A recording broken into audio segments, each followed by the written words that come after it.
Beaker is my spirit Muppet. What's this one from? Jesus. Nice. I like Beaker. I think he's pretty awesome. Poor guy gets a bad rap. He gets his ass kicked a lot. We're all married, so we know what that's like. Yeah, kind of. So But he's getting like burned and shit by the science guy, isn't he? Sometimes he does, yeah. He gets all messed up by the science guy. The hell's the science guy's name again? You got me. Guy. Science guy. You're welcome. Shit, now I'm going to Google that. Let's hope we don't crash when I do this.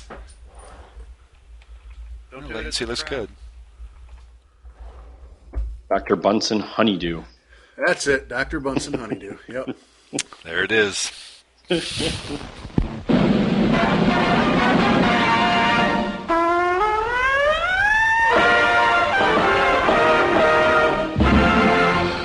Snafu. Situation normal. All fouled up.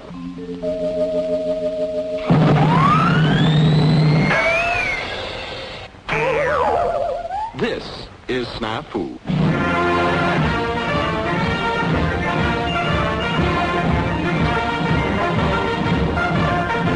Welcome to another episode of Snafu. Tonight with me we have a special guest, Puck. Why don't you tell us about yourself? Hey guys, my name's Paul Huck. I have everybody call me Puck because it's just a nickname that I like to go by. I'm one of the co-organizers of the Renegade Open gaming event here in Minnesota. We're in our 5th year of hosting events, and we're super excited to offer bolt action as one of our events for this year. Yeah, we were super excited when you reached out after. It sounded like you'd had some people lined up, and then life got in the way and family stuff, and totally understand how that worked out. And that you reached out to us, and that was awesome. Absolutely, we wanted to have you guys on sooner. We were just constricted by the amount of room that we had at the Fantasy Flight Game Center. It just only has so much space that allows for a number of events. For example, last year we had 7 events, and we had about 200 participants come to our event. And then this year we're up to 14, so we've doubled the number of events, and we're looking at having close to the number of 600 players from those events all weekend. Wow, Yeah. That's a pretty significant jump. So then, does the has the space changed from Fantasy Flight to somewhere else? Yes, we've moved to the Crown Plaza Minneapolis West Hotel in Plymouth, Minnesota, and part of the reason that we did that is it allowed us to be able to host multiple events and actually provide each event with their own room, so you don't have to worry about any ambient noise from other game systems going on at the same time. It makes it both intimate yet large at the same time. It's a very unique experience. Well, intimate and large is how I roll, so. I've seen you. Jeff does like to snuggle. And having shared a room with Jeff, I can definitely vouch for that statement. Okay. This escalated quickly. Dale may have been drinking tonight. Yeah, no, that was one thing about. I love Fantasy Flight Games. It's a cool facility, and it's got a lot of amenities that make it really nice. But at the same time, it is a very loud. When it's full, it is super loud in there. I do appreciate having walked through the new facility. I can say without a doubt, I really am a fan of the super tall ceilings. That's going to make a huge difference. I agree. The Crown Plaza Minneapolis West, it's not only let me start over. At the Fantasy Flight, we were able to offer adult beverages and food and stuff like that, but now we have a hotel, so that means that you can get your own room and then wander down to play your events, the next day. You don't have to worry about overindulging and driving and missing your events. Now you just can stumble down if you want. There's restaurants, there's bars, there's other places nearby to do that as well. It just offers a whole new set of things that you're able to do that you couldn't do at the Fantasy Flight Game Center. Yeah, it sounds really good. So I guess the first question would be then, because we are on site with the hotel there, is there rooms? Are there a number of rooms set aside for the participants? Is there a discounted rate that we can take advantage of? There is. There is a group code that you can find on the website. Just look for our hotels tab. The website is renegadeopen.com. The room rate is $95 a night, which is pretty darn good for a Crown Plaza hotel. I used to work for Crown Plazas a couple of years ago, and I can tell you it's a really good rate. Awesome. So, Yeah. what else? What else do they have as far as amenities go that will be there, and not just the hotel itself or the space itself, but what about in addition? What else can Renegade offer that we might be able to take advantage of? Well, this year we're hoping to have a vendor hall. So we'll have multiple vendors on site being able to sell their wares, which is new to the Renegade. We were not really able to do that at the place we were at last year. We're also going to be offering a bits trading location on the mezzanine level that should be open all day, and we're hoping to sell multiple game systems. So it's not just 40K, it's not just X-Wing or anything like that. And every game system is allowed to go upstairs to the area and sell what they can. We will have a bar available just nearby, so you don't have to go very far if you wish to have a drink while you game. Of course, there's the restaurant, there's a pool, there's a hot tub, and people that stay at the hotel are also able to enjoy the Plymouth Athletic Club that's connected to the hotel as well. So if you feel the need to work out, then you certainly can do that as well. Well, I mean, historically, gamers are a pretty health-conscious bunch, so I think we'll all appreciate that. I know a couple of people that lift weights now and again, so that's what they want to do. I lift a glass to my face. That's about as much as I get in. I was going to say, while PACA has its own feats of strength, we could probably make it happen. No. No. Next year. There's a lot of liability that comes with that I'd freak out about. You'd freak out about. Maybe that's a Jesus. Renegade thing. Yeah, I'd fair be in enough. tears. Fair enough. Cool. So tell us a little bit about the history. How long has this, I think you said this has been going on for a number of years now. Is that right, Puck? Yeah, this is our 5th year. We started in 2013. Okay. And Was it just a 40K tournament at that time? Is that how it got started? Originally, we planned a 40K GT. And I had an idea to do one. I just thought it'd be really cool. But I had no idea how to go about doing so. And it kind of got put on the back burner. I was kind of like, hey, what if we had a GT here in Minnesota? And a lot of my friends were super excited by that opportunity. And then I was contacted by a couple other people who also wanted to run a GT. And we started planning about a year and a half out. So this was 2011, 2012 when we started planning for our event. And it started out as 40K. And probably about 3 weeks before we decided to host our event, which was at the Rockwoods Bar and Grill in Otsego, kind of a ways out, we decided to add X-Wing as a secondary event.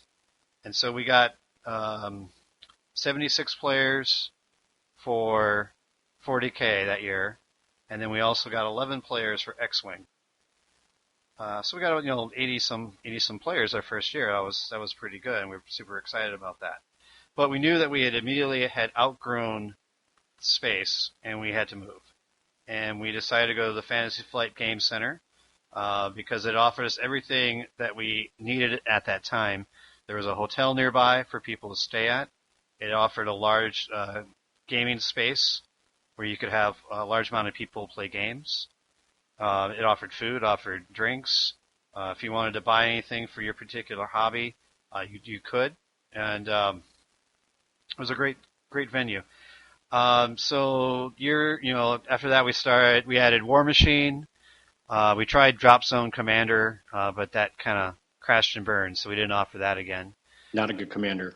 It didn't work out. I think we had like 3 players, and one of them was Or Drop Zone. You dropped Drop Zone? We dropped Drop Zone, yeah. Yeah, just not enough draw, maybe. Wasn't enough draw, yeah. So after that, then we... That was about 2 or 3 years. In year 4, that's when we decided to add some more stuff. So we added Infinity, we already had War Machine, we added Armada, we had Malifaux. Basically, what we were trying to do is we wanted to get as many of the various Twin City gaming clubs and organizations and Facebook groups together in one spot so that we could, as a community, get together and present a fantastic gaming experience. And that's where we are now, with 14 different events. Each and every one of them is run by those various groups here in the Twin Cities. It's just an incredible experience to be able to get everybody together to do so. Yeah, I'm really excited to kind of see how it goes this year. And so then the next question would be, how do you feel, or what do you feel are the steps for next year and beyond? I mean, you've added, you've doubled the number of tournaments available. It sounds like you might double or triple the number of attendees. It's a new space. So how do you see this moving forward, into the coming years? Well, as much as I want to grow fast, we need to keep, basically need to grow slow to grow fast, if that makes any sense. This year we had looked at, for example, the Mystic Lake Casino. That was an event location that we had scouted. It was very close to being out there because it offered, again, everything that we needed. Large amount of space. You had a casino. You had food. You had beverages, entertainment. It was a draw because, it's a casino. It would have been fantastic. But it's, 20, 30 minutes outside the Twin Cities. That's kind of a ways away. So we decided in the end to go to a hotel and go from there. So we're probably going to stay at this location, I would say, another 2 or 3 years. And then we'll look for an area that we can make our current events bigger. Because, again, even though we're in a hotel, we're still kind of limited by space. Bolt Action, for example, you guys sold out in 3 days, which is great. And you have 24 participants. You'll never be able to get above 24 because the room that you're currently in will only hold that amount, right? We're going to just take over the 40K room next year. Is that okay? Sure, totally. We'll just put 40K in the other room, and we'll just move the 100-plus Bolt Action guys into the big room. Well, the other option is that you have more than one room that you use. Right, but that might be taken away from other events too. So it will, exactly. Not all the rooms are the same size. Yeah, we don't want to split our tournament up into separate rooms. I've never really enjoyed that when it has to be done. So no, it's not my favorite thing either. But sometimes it has to happen, and I could see why it would have to happen in this one, just given the layout of the hotel. There's a lot of medium-sized rooms, but there's only a couple really big rooms. Exactly. So our next step then is to either find a bigger hotel that offers more available space, or we attempt to transition possibly to the Minneapolis Convention Center in downtown Minneapolis. That will definitely provide us with all the space we could need, but that could be a lot of money. So it's space, it's money, and it's time. Okay. And if we go to a space like that, then I would want more of our organizers to run more 3-day events instead of having 1 or 2. We would want a complete gaming experience the whole weekend. Right. Right. Kind of more in line with Adepticon would what they're exactly. doing. Adepticon is certainly our current model. I mean, they started in a smaller hotel as well. And they outgrew it, and they eventually had to go to the Schaumburg Convention Center, and they may even outgrow that someday. They're probably getting closer and closer year after year. I will say the one thing I do like about what you guys have done versus what they're doing, not to try and compare you guys to Adepticon, because I think they're not the same thing necessarily, is that you're not charging a daily fee, you don't have a pass. And then Right. you have to buy all your tournaments. It's just you've kind of wrapped that cost into some of the tournaments, which I think is actually very nice. It gives people, you don't have to have that silly pass that doesn't really get you anything other than a swag bag with Rune Wars in it. Well, we may eventually go to that model only because that's the best way in order to pay for our space. But the way that we currently are now is, the rooms that we offer to our tournament organizers, the price that we have is very affordable, and so you guys can set what you want as long as you're able to cover the cost of the room, and after that, everything goes to prize support. So, the prize support should be just ridiculous for a lot of our events. We're so far pretty excited about how much money we've had left over because like you said, it was very reasonable for us to rent that room, more so than us being able to do it by ourselves, which is really, really ideal. So yeah, like we've got a lot of stuff and we haven't even actually touched any of the cash yet. So it's going to be fun. Which reminds me, I need to get that to you ASAP. Yeah, little business on the little podcast. business on the side. Something. All right, so in the now back this alley. is our it's kind of our like first official foray into putting on like an organized tournament, at least as a group. And so, with your experience in the past, what kind of things or what kind of advice can you offer maybe to us of things to look out for, or if anybody's listening that is interested in maybe doing something similar to what you've done, what are the things that you feel like are really important to look out for, or just in general tips of things that folks need to be thinking about if they want to do something similar in their own communities? So the first thing you need to figure out is a date. And you want to make sure that your date is not going to conflict, hopefully, with other events that may end up taking away from what you want to do. We have chosen the weekend before Thanksgiving. For the most part, not many events are going to be going on at the same time. We did find out there are at least 2 other events that are on our date, but they're on the East Coast, and so they're not really conflicting, so there's that. The next thing that you want to figure out is you need a staff. So you need to, if you want to tap in your friends, great. But you need to make sure you have people that you can rely on, and you need to identify what kind of skill sets that they have. For us, David Armand is basically he's kind of like he keeps us on task. So he's our project manager.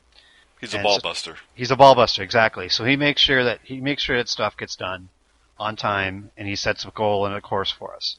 I'm the event coordinator, and so it's my job to find the events that we play in, but also find the space that we're going to game in, and find the hotel and get that side organized. And I can tell you, it's kind of like herding cats because, you want to get people together for meetings once a month just to kind of talk about their events. Of course, people have their own lives, but they may not think that it's as important as it should be. So there's a good chance that, maybe their event's going to fail because they're not really working as hard as other events. This is not a dig on anyone working for the Renegade. I'm just stating it. It's been my experience. That's what needs to happen. You need to get those people going. So you need a good staff. You need someone who can work on terrain. You can have everybody do it, but if you've got one person that's really good, great. You need to make contacts with stores, players, vendors. Everybody has got their own things that they can do, and everybody wants to help as well. After you've got your staff together, then you need to figure out a place where you're going to play, because that will determine how many people you'll be able to invite. When we were at the Rockwoods Bar and Grill, we knew we could go up to about 70-some players, and we were able to meet that goal. While we were at Fantasy Flight, we knew we could get up to about 90 or so, and we met that goal as well. This year we're at 96, and we're very confident we'll be able to meet that goal. And after we start looking at bigger venues and we can start offering more players, then we can go from there and make everything bigger. But that's really the key things. You need a good staff. You need people that know what they're doing. You need a space. You need dates, and you need to put in the time. And you need to put in the effort. And sometimes even you have to put in your own money. Maybe you have to buy those shirts for your judges. Maybe you need to sink in money to make sure that there's prize support. And you may not get paid back. Maybe you will. It's like a labor of love in the end, isn't it? It really is. This is a second job for me, and I'm not paid for it. Sure. But I guess I am paid in smiles. Wow. Fair enough. So it sounded like you almost had about 18 months lead in to your first time out. Do you feel like there's a certain amount of time, if you're just planning it out of the gates, that you really want to give yourself to up your best opportunities to be successful? Or is this something that you can throw together in, say, 6 months? I think if you want it to be super successful, you need to definitely plan a good ways away. If it's your first time, definitely at least a year. Here's an example. The Slaughterhouse GT in North Dakota. Right now they're only a 40K event. And the guy who's planning it, he wanted to do it right away, like in 4 months. And I kind of helped provide advice for him, and I'm like, look, nobody knows who you are. Nobody knows what you can offer. What you should do is you should run some one-day tournaments to kind of get your feet wet so you know what you're doing, to see if this is something that you want to do. Gets your name out there, and then you can start planning for bigger and better events. And that's basically what he did. He ran a couple one-day tournaments, and once he knew what he felt like he was doing, then he moved on to a GT, which will be next weekend. So I'm looking forward to attending that. Well, that's awesome. Where's that one? That's the Slaughterhouse GT in Grand Forks, North Dakota. Okay. There's a good chance almost Minnesota, actually. Yeah. So. It's probably a good chance it actually it is out. in East Grand Forks in the Minnesota side. Okay. But it's just easier to say Grand Forks because the group that's running it, they are primarily North Dakota gamers. Solid. Cool.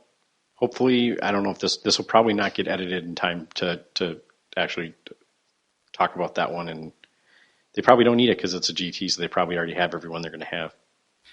Yep, they're about 40, 50 players right now, so. Solid. Cool. Yeah, no, I don't know that I have any other questions. Does anyone else have any other questions about Renegade itself? Not about.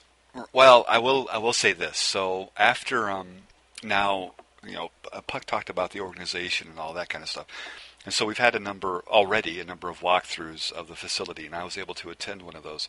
Pat and I walked through the facility with Puck and one of the on-site coordinators and a few other folks from the other game systems. And that was on a Saturday, and then my wife and I went up there the next day on Sunday to try out the brunch.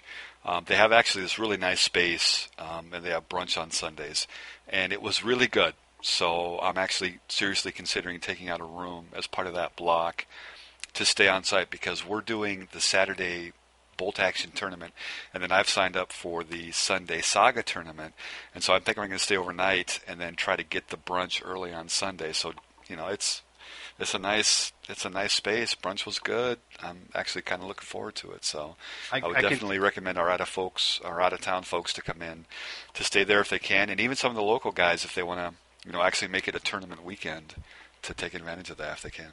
I can tell you from experience, especially from running an event, if you can stay on site, that allows you more time to sleep. Definitely do it. Sleep is important. Oh my goodness. Yeah, we're big fans of sleep here. Yeah.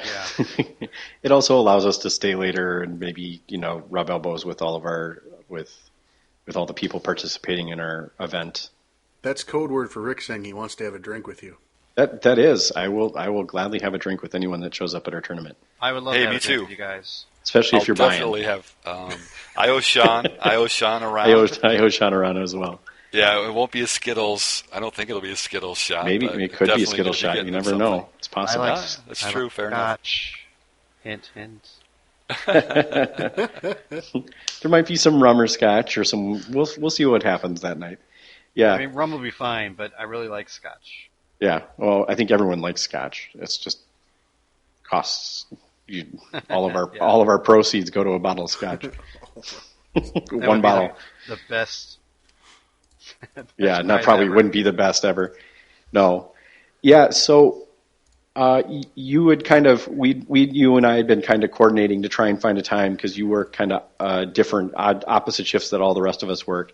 So you were trying to find a time where you could set up a demo game because you wanted to kind of see what Bolt Action was all about and what we were why we were so excited about this game. So I know we didn't play, but you ended up showing up on a Thursday night, and I think you actually played Jesse, correct? I did. He allowed me to play his. I think I played his Japanese army. Oh, you played Miles' Japanese army. Japanese army, but I played Jesse against his Russians. Okay, so it's Japanese versus Russians. Yes, right and it was my first game. I was actually surprised at how closely a lot of the mechanics seemed to be to Warhammer 40K, and that actually just made me more excited to play it. I felt supremely comfortable playing it. 40K is your primary game, is that right, Puck? Yes. Okay. All right. I think is it Rick Priestley and Alessio that are like the rules writers for Bolt Action? So and those guys were huge in 40K at one time. Okay. I can see the similarities. I've heard Bolt Action is very akin to like 3rd or 4th edition 40K.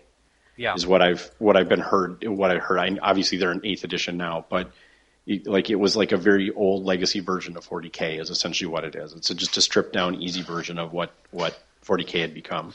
I had never played in that particular edition, but I can totally see where you're coming from for that. But anyway, playing the game, the mechanic that I liked the best was being able to reach into a bag and you pull out a dice. And that's what side is going to activate. I love that mechanic. It was the best thing about the game, in my opinion. Well, I really feel like that's like the defining element. What do you guys think? No, I totally agree. I had someone ask something on Reddit actually about comparing Bolt Action to I'll just say it, Infinity. Like these games seem similar, and I'm like, well. Bolt Action by far has my favorite mechanic, which is the dice drawing. Like that dice mechanic is unique, and I think it's like honestly one of the best mechanics I've ever seen. Agreed. So it was a really cool idea. I'm shocked it was as simple as it was, but it's super elegant. I mean, there was a few times where I would go, then he would go, then I would go, and then he would go like 3 times in a row. What can you do, right? Nothing. Yep. But next turn, that might happen to me as well. I'm going. Now I've run out of die, and now it's just him. There's nothing I can do to stop what he's doing. Yeah. So I'm curious, Puck. Now I've played a number of games. Now that you've played the one, and I'm assuming you've thought a little bit about it, what do you feel? Because that is the mechanic that you've picked up on that you found to be really enjoyable.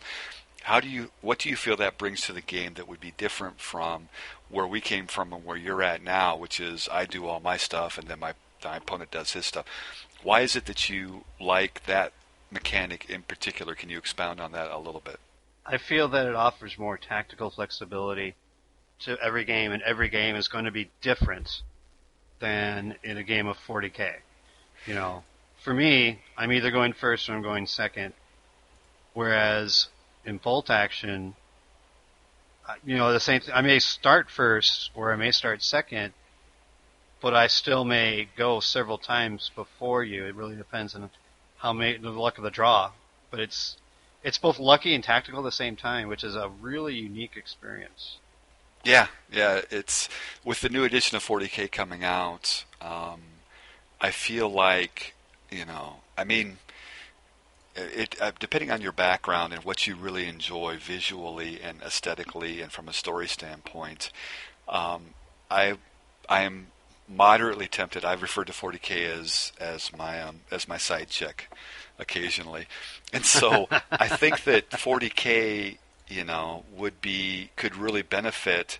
I mean, there's nothing saying you can't adjust any rules that you want to, but that dice mechanic, because I'm so in love with it, I'm really tempted with the new edition coming out to maybe take that thing from bolt action. I mean, I'm still going to play bolt action. I love bolt action and the people we play with. But do you feel like 40K could really benefit from just that one mechanic itself? Actually, there are a few things you'd have to adjust, but it's just such a cool thing, I think. I agree. I think it would make games a lot different. There's some armies that are all assaulting, and there's some armies that are all shooting, and I'm not sure if that's the same way in bolt action, because I've played all of one game. But if you know that your opponent is going to be able to pull a die out of the hat and either shoot you or assault you before you finish wrecking that particular unit, I feel like the whole game is just going to change. I would love to see that in 40K, just because I'm all about tactics and I'm all about choice. The Renegade format for 40K, that's our primary mantra.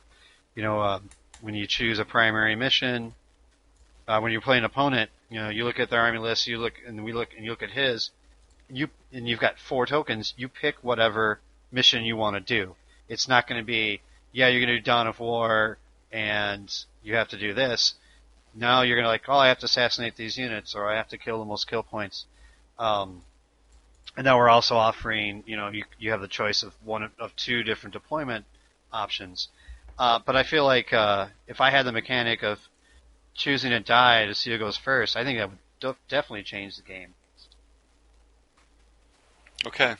Cool. Yeah, I mean, it's just, I think, in my opinion, and I haven't played a ton of different games actually, but I really feel like this is the one mechanic that, and you alluded to it actually, I think we were talking about this on a previous episode, or maybe it was just hanging around the tournament, about how, or maybe it was the game club, about how I can't play the exact same mission against the exact same person and we could have the exact same lists, but because of the dice bag mechanic, we could have completely different results based off of just how and when things are pulled and the play. And I think, and like you said, I think I agree with you. That's probably my favorite part of this whole thing as far as bolt action goes. So I'm really glad that you enjoyed your first game. And I know your schedules are off and things like that, but I'm kind of hoping that maybe you'll be able to come around a few more times and maybe get on board. If I ever get a Thursday off, I definitely will swing by, and I would love to play another game.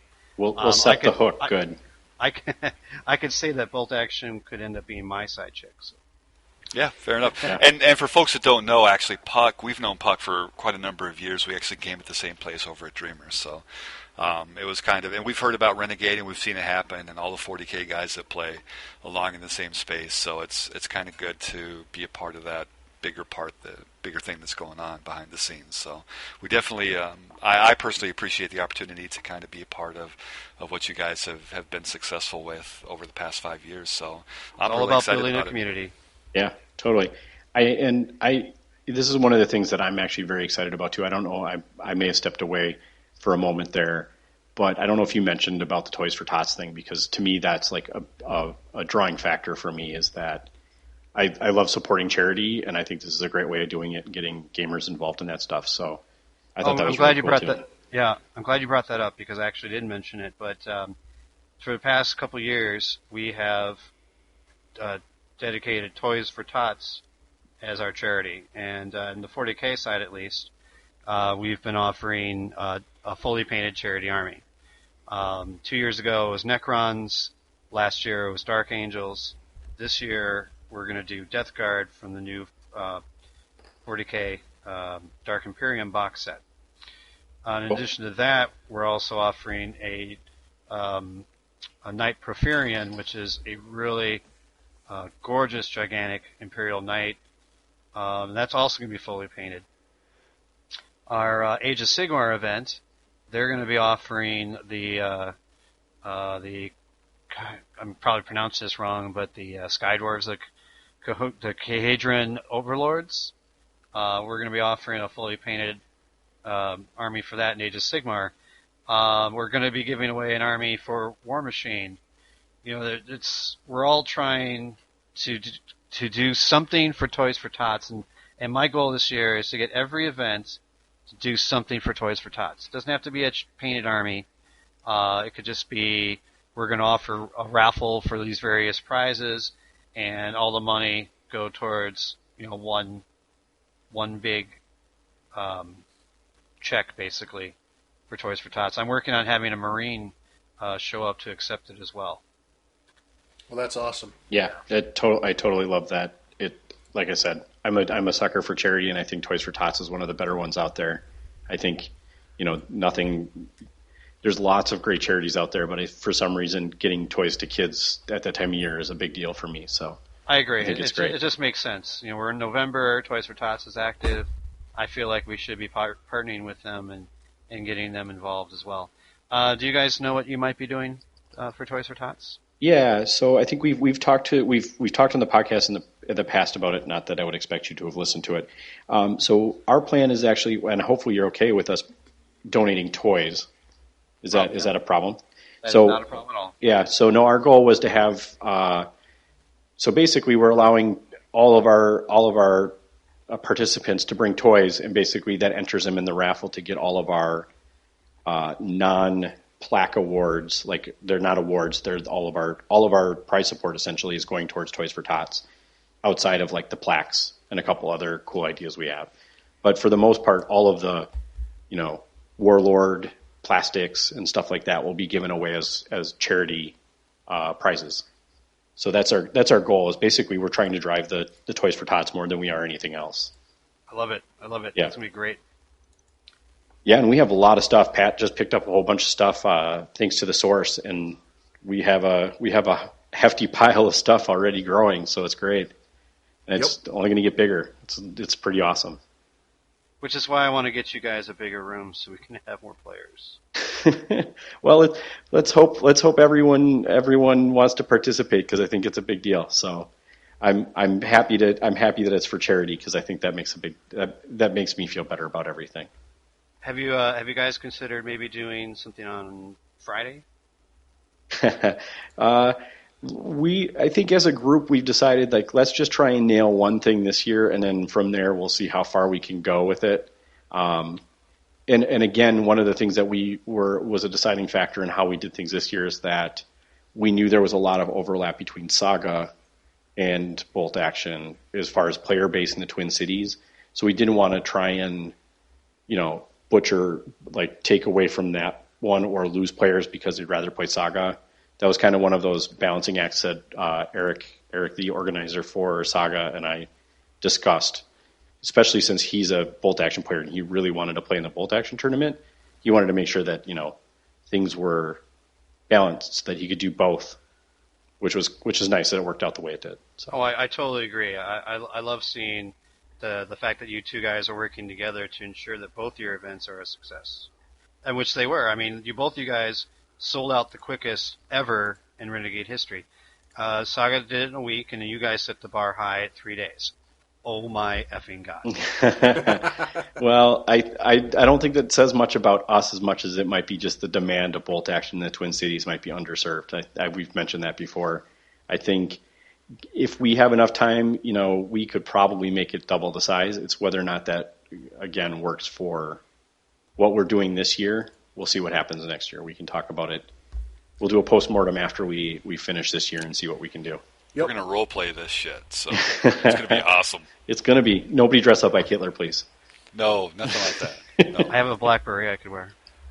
Ooh la la. I'll be Montgomery. Sure.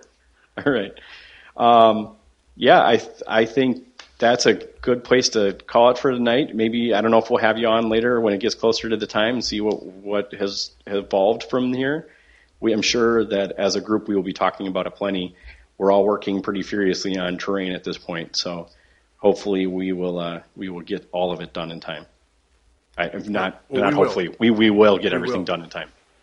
Yeah. It's going to happen. It'll be This awesome. is happening. It is happening. It's kind of scary that it's happening, but it's great. It's exciting. We're going to are do you our guys best to nervous? represent well.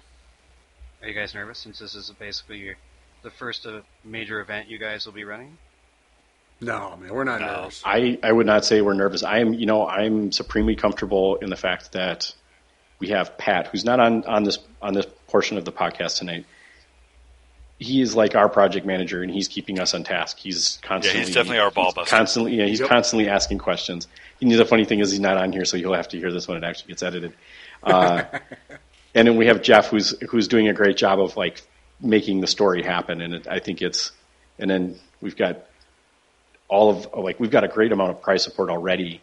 If we didn't get any more prize Thanks support, to we'd Pat. still be in a great. Again, thanks to Pat. He's working double time.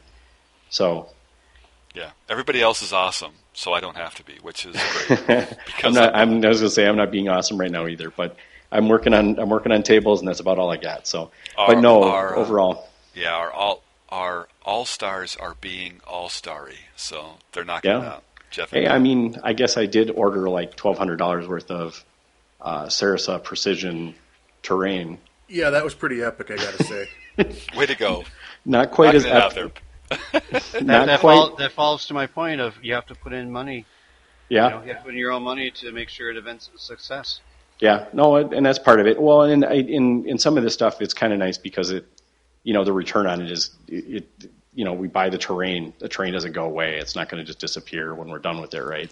So it helps us grow for the next year, and so on and so forth. Lucky for us, we actually like playing bolt action ourselves too. Right? So. Yeah, exactly. That does help a lot. We're just not a tournament organizer. We're actually participants in play. So when we started out for 40K, we hit upon the idea that we would do pillar support stores, and how they supported us. In addition to providing us prize support, they would also allow us access to their tables and their terrain. And so we were able to pick from the cream of the crop all over the Twin Cities, and that just allowed us to be able to focus on our event and focus on our missions and stuff like that. While we slowly built up what we needed to do, for years to come. We still kind of rely on them a little bit to provide us, to fill in the gaps, so to speak. But now we're at a point where we've started getting our own terrain and tables out. We don't have to necessarily do that to a store because, that might actually, on that particular weekend, they might not be able to have people come in and game because we've taken their best stuff.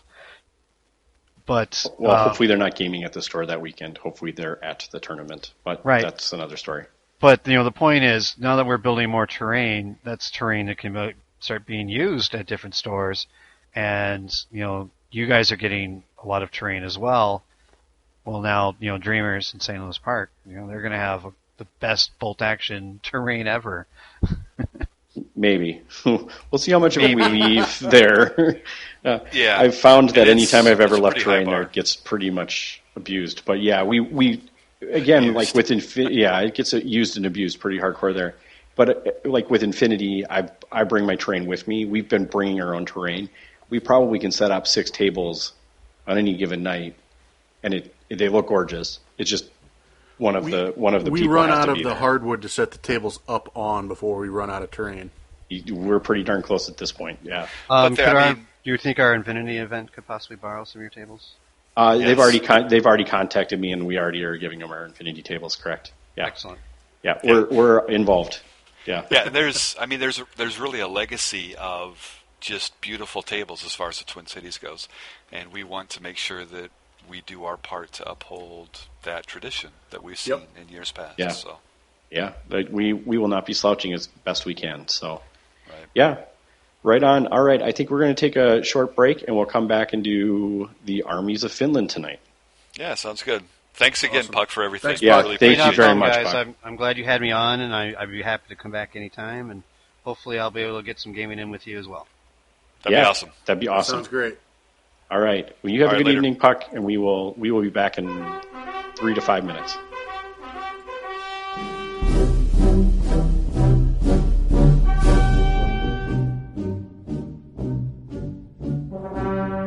Maantie on kova kävellä ja kivääri on raskas.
Hope you like the music.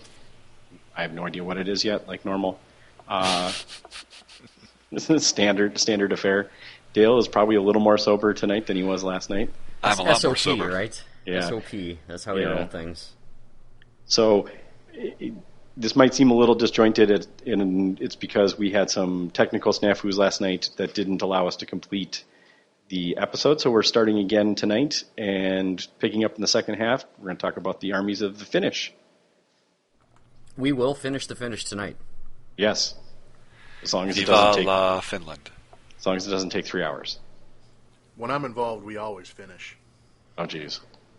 All right. Well, we've got one. Surprised or otherwise. It's usually a surprise when it's with Jeff. It's usually surprise wetness, yes. Yes. Oh, geez. All right. Well, so let's talk about a few Operation Snafu updates. Let's just go through a couple little things here because I think we've talked a lot about it.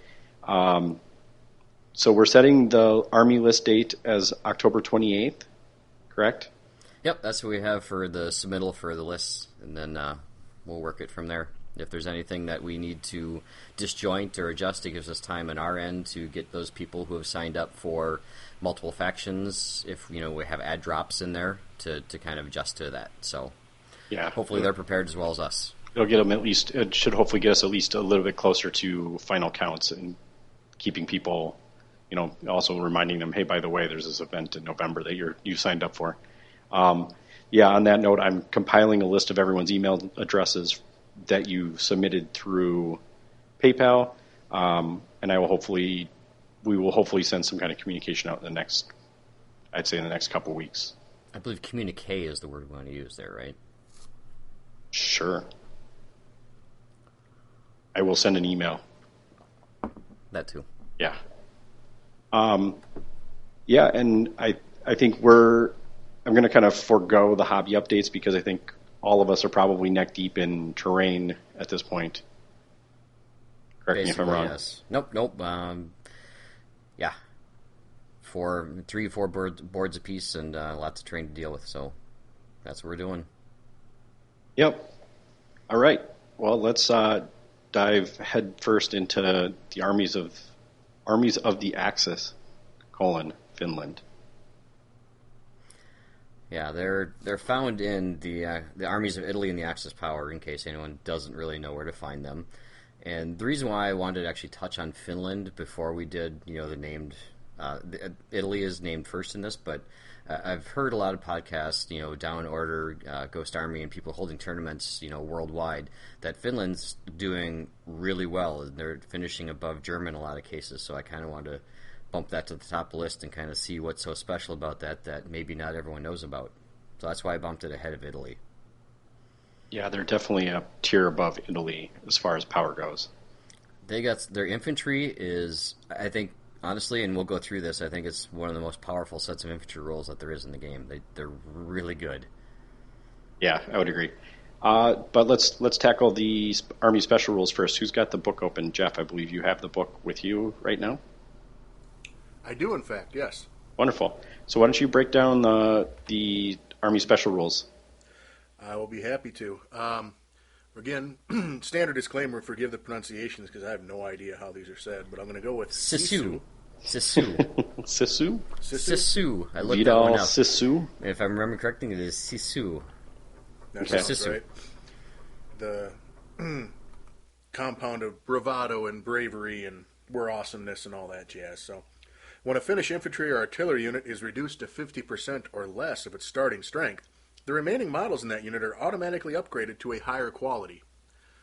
For frack's sake. Anyway, veterans go up This is to a great 11. roll.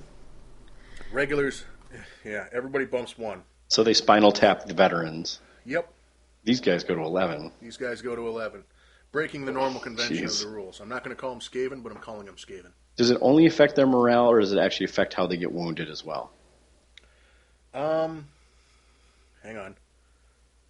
No, it's just higher quality. So they shoot better as well if they go from Inexperienced or inexperienced to regular. I thought it said morale. inexperienced troops become regular, regulars become veterans, while veterans increase their morale to 11. if you have regular, they become veterans, which means they're wounded on 5s.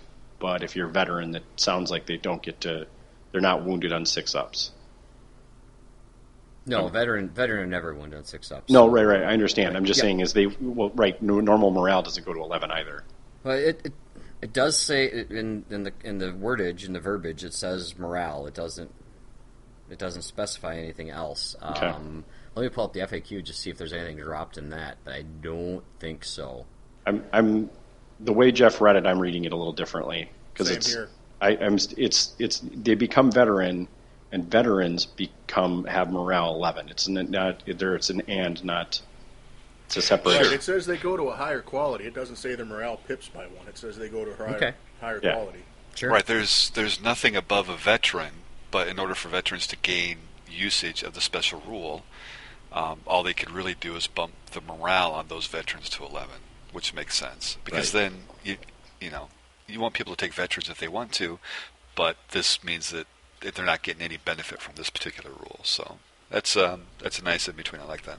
Well, if they do take regulars and who are wounded on 4s, and then this special rule, I mean, granted they've been reduced to 50%, which a lot of their infantry units are 9-man squads, and they're down to 4 guys. Now those guys become veteran for wounding purposes. That's a pretty big impact. That's a huge impact. You can't get rid of the units. That makes it pretty difficult. They are really tough to get off the board. Yeah. Even and most players that we've run across, or I've run across, do in fact run veteran to begin with, and then the morale goes to 11. It's like, okay, you got 6 pins. They should be ineffective.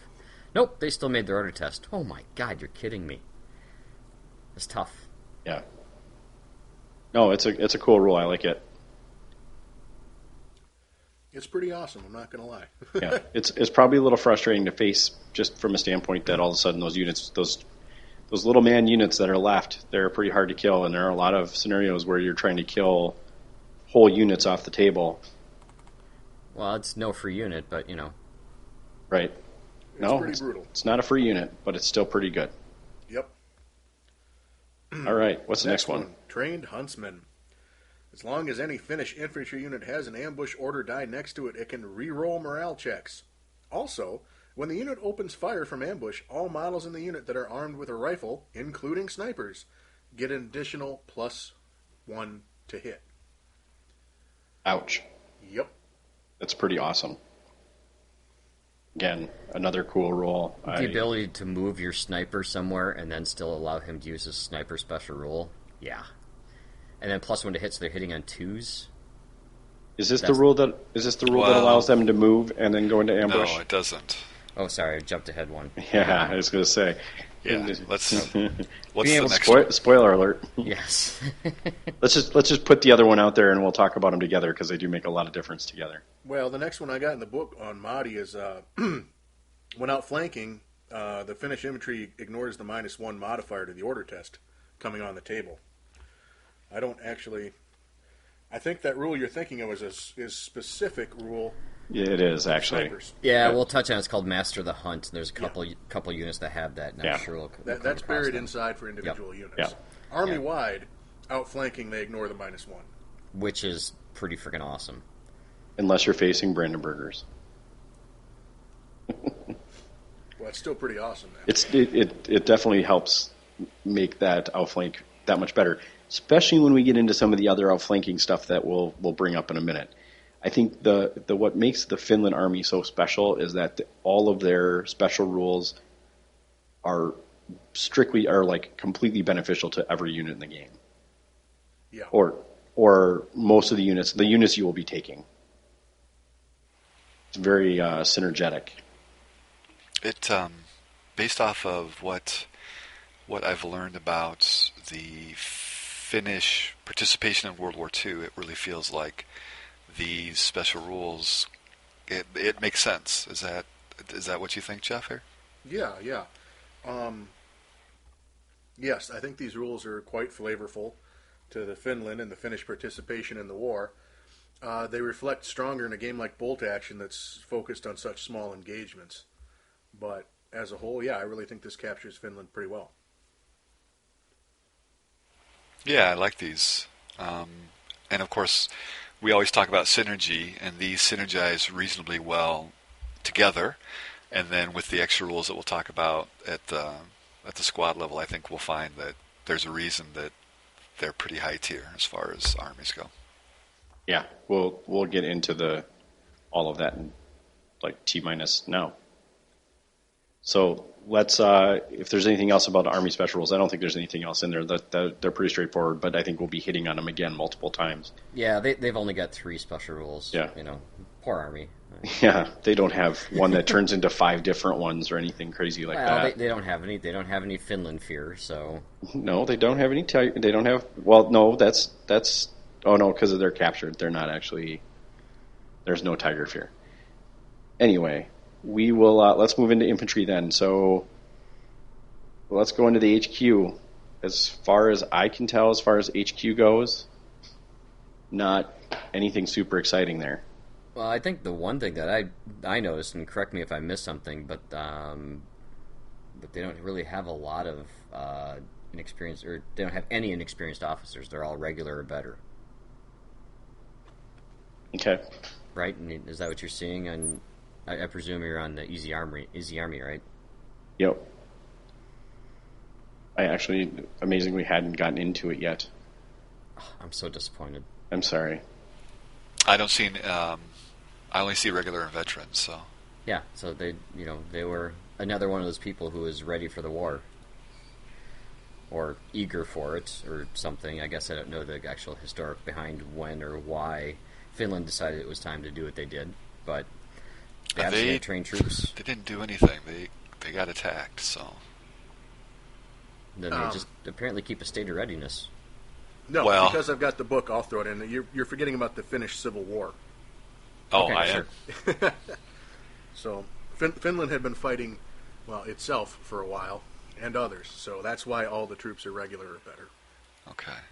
I know Russia was right there, and they're always kind of waiting for Russia to come over the border. So yeah, as I'm looking through this, I actually don't see a single unit. They don't have any inexperienced squads, as far as I can tell. Headquarters, right? I'm looking actually through their infantry selection, and I'm not seeing any as well. They may not. Yeah, that's also true. I mean, that makes sense for an elite army. Like Jeff said, they've been prepared for war. They just had they had their civil war. So well, I think he said they were fighting war. A little different than just training. Sorry, I was taking a drink there. Yeah, right. No, they had a civil war too. January to May 1918, Finnish Civil War. Okay. Wikipedia, awesome. We were using all the sources tonight. All yeah, the sources. even their transports start at regular. So yeah, it's a fairly interesting thing that I'm not seeing any. Nowhere in here am I finding anything that's allowed to be inexperienced. Which, hey, more power to you. You're not going to take inexperienced. It does make that one rule a little weird if they say that inexperienced go to regular, though. True, but got to cover all your bases. Just right. They might just in case there's an expansion unit they put in there somewhere in one of those campaign books that come out or whatever. Right. Yep, it's a possibility. You never know. Forethinking. Yep. Or forward thinking. Some kind of thinking. Thinking ahead. All right. So let's go. I don't see any other things in here. You did call out that they only have a forward observer, or they only have an artillery forward observer. They do not have an air observer, which makes sense because they didn't really have an air force. Not a huge one, anyway. Yeah. Not a big one, and their air force were usually directed more specifically to other missions, to where they couldn't ever allow them to be augmenting or supporting any infantry lines. So yeah, they don't have an artillery observer. They have an artillery, but not an air observer available to them. Makes sense. Cool. All right, let's bust out these here infantry units then. Yeah, this is the bread and butter of the Finland army, I believe. I think this is where they become. This is where all their power comes from, in my opinion. Let's just say we won't have to spend a whole lot of time on their armored selections. Well, we don't have to spend a lot of time on their infantry. You should, but I think those are covered in the German and the Russian episodes for the most part. But anyway, we'll get to that. Yeah, we'll get to them in a minute. So There's 5 selections in their infantry in the reinforced platoon selector. I'm assuming there aren't other ones in some of the other ones, but they have a very small subset of models that you get to pick from, which is not bad considering the quality of their troops. So the first one's the Winter War Rifle Squad. Can be taken as regular or veteran. What are their special abilities? They get... It's their equipment loadout that makes them special. Yeah. They get They can Tough start Fighter. basic, but you can add Tough Fighter. You can add skis. You can add, let's see here, submachine. Some submachine guns. A submachine gun, a couple. You can get an LMG. Yep. You can get Molotov cocktails, which is essentially anti-tank grenades. Right. Yep. Who's taking those? But It's nice that they can take Tough Fighter without having to do the SMGs. yeah, that kind of does make up for it. There's not very many bolt action wise that you can pick Tough Fighter without taking the SMG or just getting Tough Fighter as part of the unit selection to begin with. Right. And I don't think they're usually veteran too. Correct me if I'm wrong. The SMGs or whatever. But No, I think the Tough Fighter in general. yeah, like commandos and stuff like that A lot that of get it times, as a yeah. base. A lot of times they are veterans. Yes. Not Yeah. always, but a lot. Not always, but for I would say the majority. Not, Sure, absolutely. Yeah. Yeah, it's kind of a standard squad, but it does have a nice loadout. Right. Maximum of 9. Yeah, Men. small units. I don't know. I typically don't run more than 9 or 10 guys in a unit anyway, so Yeah, it's yeah. not really making me flinch. It's not. There's that full strength rule that they won't get. They will never get. Yeah. They will never get that. But you know what? When they're down to 4 guys, all of a sudden they're going to be leadership 10 or 11, depending what you started as anyway. So Right. If you're going to take that morale check, you just instantly upgraded You're already upgraded at that point. on the downside, you got 4 bros left, but Tougher those to 4 bros move. are going to stick around. Yes, they are. Yep. And in most games where it's a lot of times it's about removing units or order dice. That's the really crux of it right Yeah. there, is that you just can't get the last bit out. Right. Not like- quite fanatic, but It's as close as you're going to get. yes. Yep.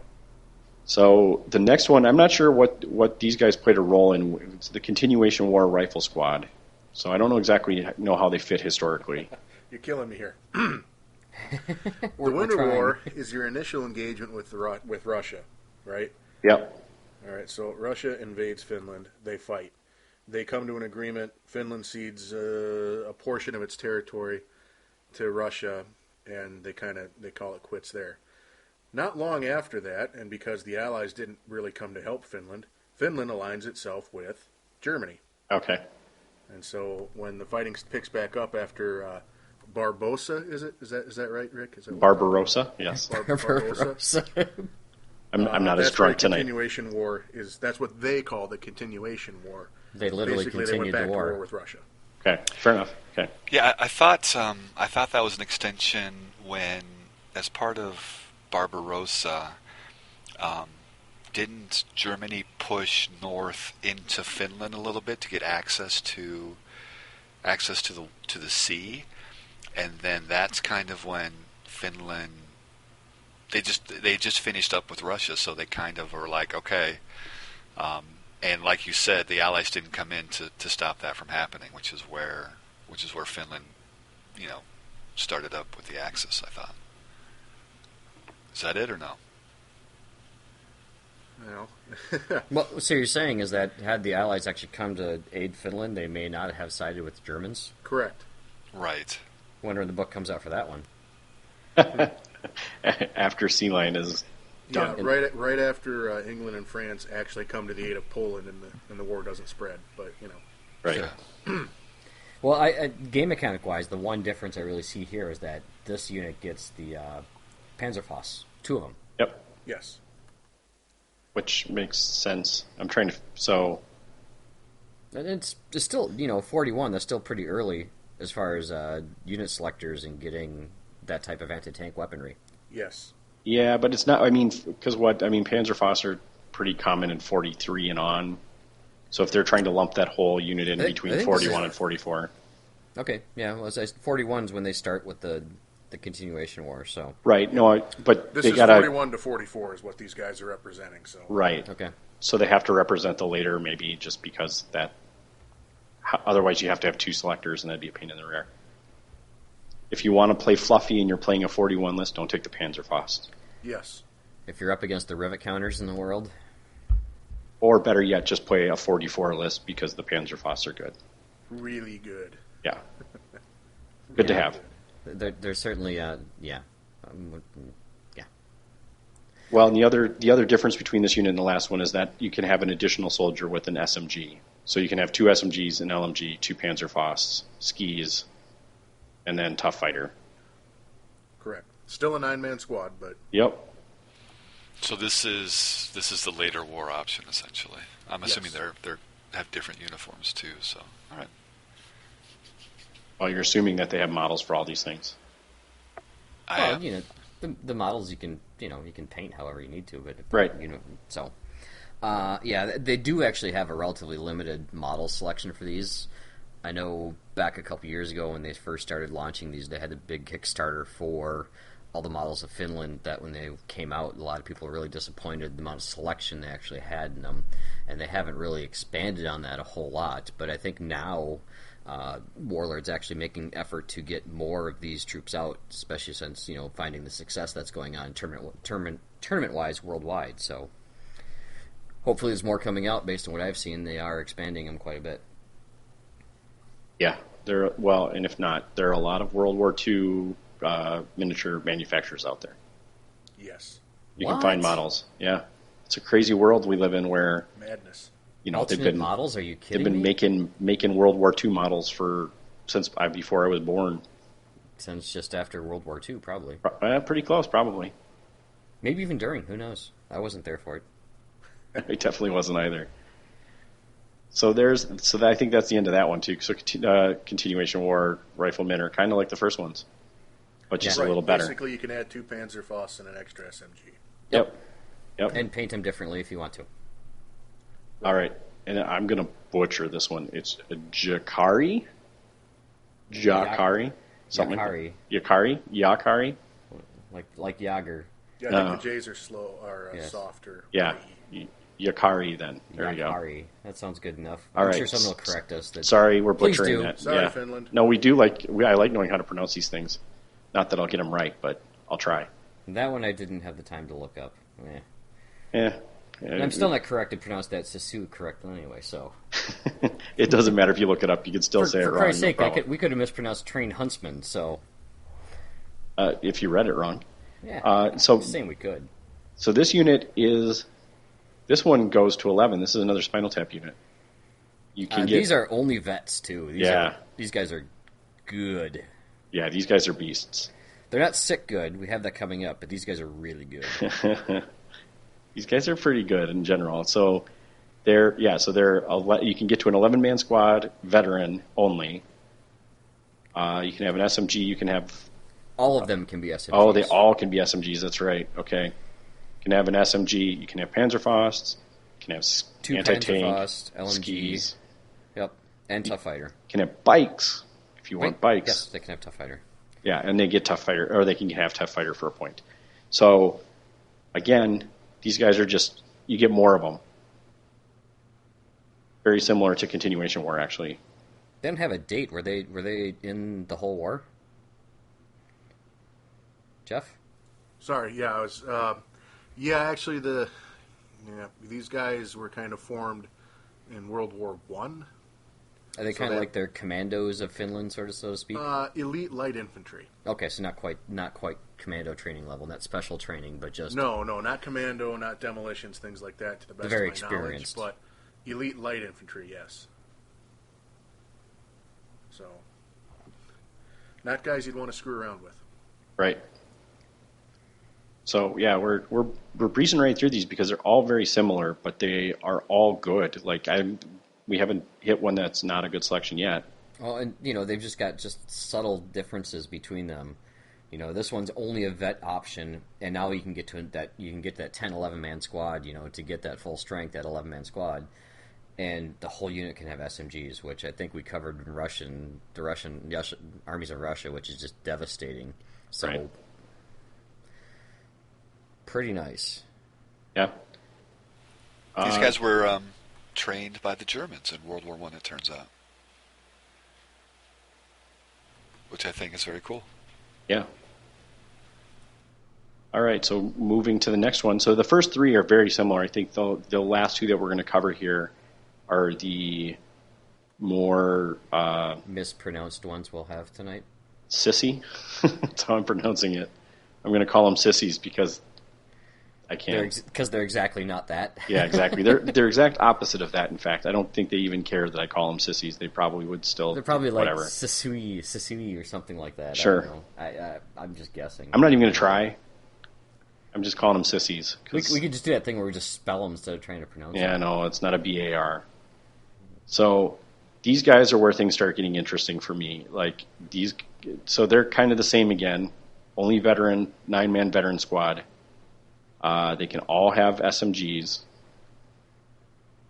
They can have an LMG. They can have anti-tank. They can have skis. They can all have tough fighter. But what makes them different is that they have Master of the Hunt. So Master of the Hunt, this is the first time we're coming across this rule. I think there's one other unit that has this. So if they move on an advance and do not shoot, they can turn their dice to an ambush. This is the only army that gets this rule as far as I know, or something similar to this, where they can actually move a unit and then go into ambush. And then they can, of course, stack their army special rule coming out of ambush, get the additional +1 to hit. Right. So why would you ever shoot normally when you could just throw them into ambush on an advance and then shoot again like normal? Because you can only ambush other units when they're running or advancing. Fair enough. There are trigger mechanisms for ambush. You can't necessarily pick your target, and you have to hope the unit you actually want to target does in fact move or advance. Well, you always have the option of trying to trigger it at the end of the turn too. On a 4-up, yes. 50-50 shot that you're going to trigger your ambush. But still, a really solid rule. I like that rule a lot. With a +1 to hit? Yeah. Yeah. All the time. Disgusting. Want it badly. Don't get it. It's a little sad that they don't have the ability or the access to Panzerfausts, because that would make it really good. Well, they're only kind of broken instead of very broken. Right. So. Yeah. Which is the next one that we'll get to in a second. Yeah, I don't know if there's much else to talk about. Who are these guys? They're a recon squad, so I'm assuming they're. Do you want to take a crack at the pronunciation? the sissy recon squad? Oh, sorry, I thought you were jumping to the next one. Sorry, they're both recon squads. No. Yes. Yeah. Okay, so the next one's a recon squad too. Yeah, the long distance recon squad. So go ahead. All right, we'll just move. Yeah, the Sissy Recon Squad, you are paying just a point for the Master of the Hunt rule. So they're 1 point more expensive than traditional. Oh, gotcha. Sure. 14 instead of 13. Yeah, they are 14 points per. So Yep. I'll for pay veterans. Yep. I'll pay 1 point for being able to advance an Right. ambush with the +1. yeah, I think it's beautiful, but it's worth mentioning that you're not actually getting that Master of the Hunt for free. So No, you're right. Reserve that kind of free stuff for Gurkhas. or half the other armies. Just the half you don't play. Just the ones I don't play. The Bukaki, I don't know what the hell this is. Bukaki? Is that what you that's said? not even close. I know it's not. Wrong letter, man. The Cacopartio? That sounds too Italian or something. Sorry, guys, I'm not Dale's finished. going to have to check that pronunciation for us there. All right, I'll get back to you on that. Hang on. Yeah, that's what I figured. Let's just call them the Long Distance Recon Squad. Yeah, sure. All right, we're calling these LDRS. These are the badasses, is what these are. Yeah, Well, these even guys more are badass. disgusting. These guys, Wow. those you thought those last guys might have been good. These guys blow them out of the water. And in my mind, Eric points them out on the table, and I just have to just go shake my head and like, oh crap. now you got to deal with them. Yeah, Yep. I only shoot these guys with medium artillery or above. because there's no point anything else. Yeah, Yep. quite literally. All right, so it's another 9-man veteran squad. They get They come with submachine guns and anti-tank grenades. Automatically come with them. So they actually don't have rifles, but you can buy rifles for 1 point a model. So that's the other thing. And then they have skis for 1 point a model. Otherwise, that is all their rules, except they are fanatic. They obviously are tank hunters. And they're medics. And they have deep strike mission. Each one of them counts as a medic. Yeah. Now, adding additional soldiers to this list is like 23 points each. So they are heavy costed. They're pretty expensive. I think they are the most costed individual infantry in the game per man for the additional 23. Now, granted, that's with submachine guns. So you're talking 3 points. You're talking 20 points for them stock. Right. Yeah. Well, how much is medic worth? I mean, I don't know what medic is actually worth, but a medic is 15 points. 23, I think, at regular. Okay. Well, these are veterans, so let's see. So 30 points. 32. 30 points for a veteran. So you're getting a 30 man or a 30 point medic that can't die until the unit's gone, which is incredible. Like, that's a super unique rule. I like it a lot. But we haven't touched the one that makes them so good, and what makes that 23 points very reasonable. Tank Hunter, right? Yeah, that's the one. That one's super good. It's super exciting. It's the Deep Strike mission. Deep Strike. Yeah, Deep Strike. Yeah. This is like dropping drop pods in another game. When they outflank, which, mind you, they don't take the -1, because that's Correct. How cool they are. Because that's the Army. None of the Army will take that. Why would they?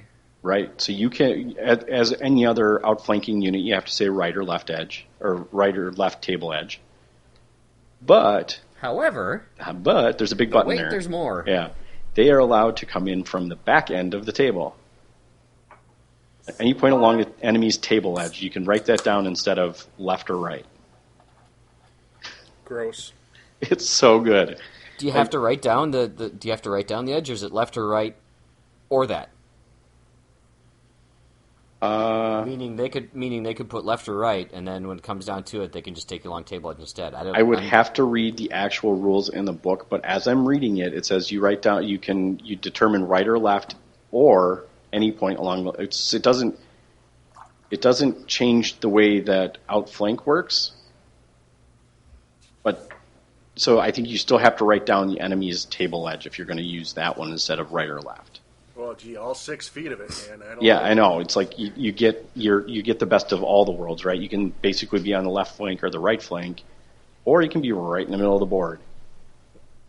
I don't know that I'm not sure. I'd have to look at how the actual wording of the rule is, but I believe that you have to write it down. I would agree with your consensus there that they have, right, left, or any point along the table's edge. So you have to determine those beforehand. Right. Yeah.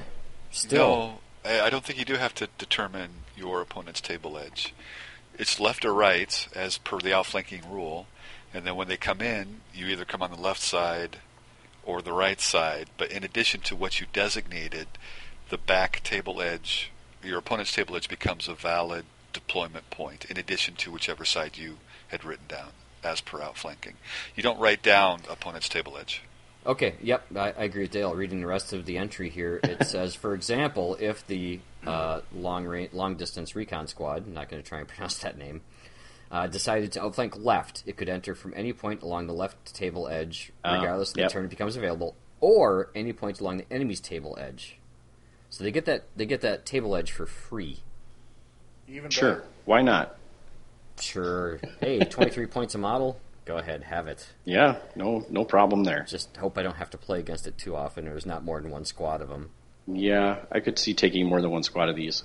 I know they're expensive, but that is okay with me. Oh, plus they could have skis. So, yeah, that's up to 11 guys. Not that unit. 9 guys. Composition: NCO plus 4 men, add up to 6 additional soldiers. I think there's a typo. That's got to be a typo. I've got the printed book. 9. It says 4 additional soldiers. I got the same thing. All right, so 9. I don't think I'd have more than 5 guys in a unit, to be honest. Interesting. It's so expensive otherwise. Yeah, but as we're getting into this, you'll see why I don't think it's a problem. Well, I mean, they're small. If you lose one unit, it's not a huge deal. And they're small. They're easier to fit into smaller spaces, but they're effective enough, in my opinion, with Fanatic and submachine guns that they can cause quite a bit of havoc at just the 5-point cost, or 115. If you go too many more, that's just so expensive. See, the thing I think about them, though, Dale, is that I'm thinking like scenario play in a lot of circumstances. You're like, you need to be in your enemy's deployment zone, or you need to capture this, or you need to do a lot of things like that, where I think these guys shine in that particular role. So I might bring them bigger just because you can bring them right into your enemy's deployment zone. And, 5 guys, yeah, they're going to still be tough to move, but I think you could definitely get more out of them. Personally, I think you could. 5 guys with SMGs at 10 shots, that's pretty freaking good. That's going to do something. Baller. That's going to do something. Sure, so is 18 shots. Yeah, but the 18 Well, shots. doing the math, I tell you. I know, I'm just saying. 207. That's at 207 points, which is a premium Yep. for. It's a lot of points to have in one place, and in my opinion, a good player will have a more difficult time dealing with 2 small units than they would with 1 big unit, in my opinion. Plus, the 2 smaller units, there's quite a bit more tactical flexibility. I mean, I'm I think not really we can sure, go. but I think we can go in a lot of different directions with this because I've played around with Finns and I've played around with the idea of playing them. I have 2 9-man units of these guys because they're that good. Okay. I'm like, yeah, you can have 2 small units. I could bring 2 big units and be okay with it. They're going to be in your face. The beauty of them is that they're outflanking. So again, they're not going to take a lot of casualties coming in early. You might be right that 5 men is enough. I don't know, just 9 men seems. At Fnatic, they're doing pretty good. I don't think they have an LMG option. Is that correct? Correct, they don't. So that's a downside for having such a small unit. So No. I think, I wouldn't want an LMG on this No, unit. you're losing too many shots from other guys then. That's a waste. Don't put an LMG on an outflanking unit like that, man. No. Yeah, they're not going to be able to sit there and shoot the whole game. Yeah, the SMG is a perfect loadout for these guys, in my opinion. Yes. Yeah, I would agree with that. Yeah, Fanatics, when they get the tough fighter from the SMG, it's nice that you don't have to pay for that. Yep. Still, 23 points per. Yeah, I'm not sure. I think you're both right on this one. I think it'd be really solid as 2 5-man units, and it'd be really solid as 2 9-man units. It's just how much investment you want to put into it. Right. I think it's different play styles. You can build this list in a way that would be very. Almost everyone's going to have at least 1 unit of these guys because they're so damn good. I don't know why you wouldn't take one of them, even if it's a 5-man squad. Yeah, they're great. They're great. And, it's, more of something that's great is very great. So I can see that. greater-er. Sure. So auto include 1 5-man unit and season to your liking. I would agree. At least that much in my mind.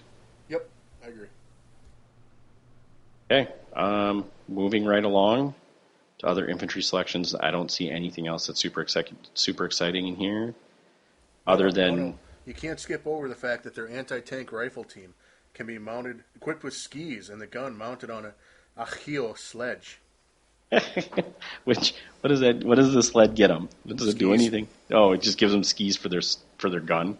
Yes. Well, okay, sorry, we skipped one in Flavor there. text. Yeah, the one that stands out. So they can't get any inexperience. So no, sorry, you can't have an inexperienced mortar. It doesn't happen. But there is the sniper team, who does have that same special rule, Master of the Hunt. So you can advance, go into ambush, and use your sniper special rules. Right, that was the alluded to. They can hit on 2s. Yep. And I think even before, back in BA1, it was alluded to that they could auto-hit somehow. I've heard that thrown around a couple different places, but I don't know. I don't think one's ever hit on anything. I don't know if that's a rule. Most I think, games let's have see, that rule, but I think it was. I think BA1 didn't have that, and it was the fact that they could, if they were targeting something at short range or close range or something like that, they eventually the one would just hit, and so they just called them auto hitting because they had the +1. Obviously, in BA2 that doesn't happen anymore. They don't. They just hit on 2s. That's all there is to it instead of 3. 3's like a normal sniper team does. So long as they're coming out of ambush to do it. So long as they're taking the sniper shot, which can be taken out of ambush, which they can move and go into. Oh, are they? No, they're not always +1 then. They're only +1 coming out of ambush. Coming out of ambush, yes. Right. So, again, worth putting them into ambush. These guys are like ambushing stuff. Well, they can have skis too. I think all of them can. Their machine gun can have skis too. I think it was, when you're in a snowy country, right? Yeah, I guess. It makes sense. Let's see, does the mortar get skis? Imagine northern Minnesota. Actually, yes, the light mortar does have skis. Northern Canada. And so the medium motor doesn't, the heavy motor doesn't, but the light motor does have skis, yes. Okay. Yeah, their sniper team is 55 points, so they are still paying for the Master of the Hunt role. Definitely worth 5 points. That's worth 5 points in my mind. Yeah. Yeah. Being able to move your sniper and still take advantage of the sniper special rule and get the +1 is pretty incredible. Pretty nice. Yeah, just need to make sure that you're really good at setting up and deploying your snipers so that they've got a wide range of fire so they can take advantage of that. Yeah, totally. So don't set them up on the 12-inch line where a unit can move up against you and fire all their shots into you. Set back at least 6 inches so you have the option to move up and put yourself in ambush and deal with that later. Right. It actually gives you a lot more tactical flexibility, too. Yep. Because you can still move them, which is nice. All right. Super. Okay, so moving right along, skipping. Everything gets skis that can get skis except for the medium and heavy mortar, essentially. So let's move into the artillery. Is there anything stand out in here? I'm not seeing a lot. I mean, other than the access, other than that they have access to both light, medium, and heavy artillery, no. Yeah, okay. Not everybody gets access to the heavy stuff, though. Okay. I don't believe they have access to super heavy anti-tank, though. Okay, I'm going to tell you a secret here, Pat. You're the only one that does. So do Russians. Oh, yeah. Okay, they're the only two, so there's that. Sorry. Well, okay. they weren't fighting Germans. They were fighting Russians, though. They were. It got pretty freaking heavy. Good point. Yeah, okay. All right, so they basically have the standard loadout with the heavy options. Yep. All right. They don't get to add extra men like other armies we've mentioned. They're just stuck at the 3-4 man stuff. I was going to say most armies don't get that ability. Which one got it? Was it the French? Germans. On the 88. The 88 gets it. There's another one that allows you just to add some. The Japanese gets do. them. Yeah, okay. The dailies couple of them armies. Do. Yep. It's not common. It's not very common. Okay. Moving right along to the 2 armored car selections. It seems really small, but we'll. Are you going to skip both anti-aircraft guns? Oh no, sorry. They're in the same slot as yes, artillery. you can skip them. Light and heavy. Woohoo, go. All right, moving right along then. Okay, to the BA-10 or the BA-20. Which one do we want to hit first? BA-20. All right, great. Which is a turret-mounted LMG with recce and unreliable. Stole it from the Soviets. Yeah, okay, not exciting. So that means the BA... comrade. Yeah. Stolen or remanned when the Soviets ran away? Repurposed. Yes. Okay. Yeah. Again, okay, so the BA-10... It depends on your political view of things. If they're repurposed, stolen, captured, whatever. Doesn't matter? No, not for the unreliable rule, it doesn't. Basically, in case no one's familiar with the unreliable, if you take a pin, you take an extra pin. If you take 2 pins from a shot, you take 3 pins from the shot, basically. They're unreliable. They don't have access to spare parts, so things malfunction a little worse than they would otherwise, which is what the whole unreliable thing is. Yeah, fun fact, though, a lot of in the French book, partisans can have rules for taking other armies' tanks and using them, and they have the unreliable rule then. But what you're going to see here, if you look carefully, is these can be taken as veteran. Oh, yeah. That's not as common, you're right. That's very uncommon, which Yeah, means you're right. if a weapon hits them that can't actually hurt them, and they're veteran, they don't take the double pin. Right. They don't take any pin. Right. Lucky sons of guns. It's really good. Great point. And actually, their veteran upgrade is actually not that expensive. Well, it's because the unreliable roll Right. is heavily unpointed. Right. Can you unpoint something? Is that a thing? Sounds right. Negative modifier, sure. Point reduction. Yeah, however you want to Cost say it. reduction, yes. Yeah. All right. Well, there were the two armored cars. Obviously, you don't see a lot of Finnish players with armored cars. Actually, I think Eric plays the armor card. Is yes, he does. exception Yes, to the he rule? does. Yep, I think he plays with the BA 10 actually. He plays with the 10. Yep. Yep. He did that quite effectively against me too, for that matter. Just saying. Anyway. Oh, it's a light anti-tank gun. I suppose I could see taking that. Yeah, That's pretty standard on armored cars that aren't a Puma. That's not a Puma. or a motorcycle mounted medium machine gun. Right. Those are my two armored car selections that I typically take. Yeah. All right. So moving right along, do we want to go tanks? Let's go tanks. Or do we want? Let's go transports and stuff first. If there's anything in there worth talking about. What, you mean the truck or the other truck? No, there's just trucks. And then there's a artillery tractor. Comslets. Everybody has the artillery tractor, and I think the transport, like everyone else, has the medium machine gun upgrade. And I'm not seeing. Oh yes, yeah, Comslets as good as anything, Jeff. I don't know. So it's a tractor. It has an LMG attached. It's T-20 Comslets. It's also unreliable. It's open topped. Need we say more? Probably not. Very likely that you're going to take it unless you need to drag a bigger thingy bobber. You can transport up to six folks. Yep. Yeah. Yep. But if you're towing, you can't. If it's towing, you can't transport anything. Right. 35 points for an LMG. Yeah. Yeah, you take again. This is like one of the those benches on it. I mean, that's kind of. This is one of those circumstances where you still take the veteran just because it's a 7-up armor. You Open keep topped is the only thing. I mean. Yeah, but you can keep the pins off if you not upgrade. with open top. Yeah, it's open. Oh, it's right. You can't. Never mind. Take it as regular. 35 points. There you go. This is what you take because you like the model. It is a cool looking model, actually. I will say, it's pretty interesting. The dudes are kind of riding high, though. I'm going to say they got this armored cab, and then there's just dudes sitting on top of it. Essentially, it's why they can all end up being tough fighters. Is because they have to ride around on these things out in the open. Is that a German captured transport, or is that a Russian? Which one is that? Very Russian.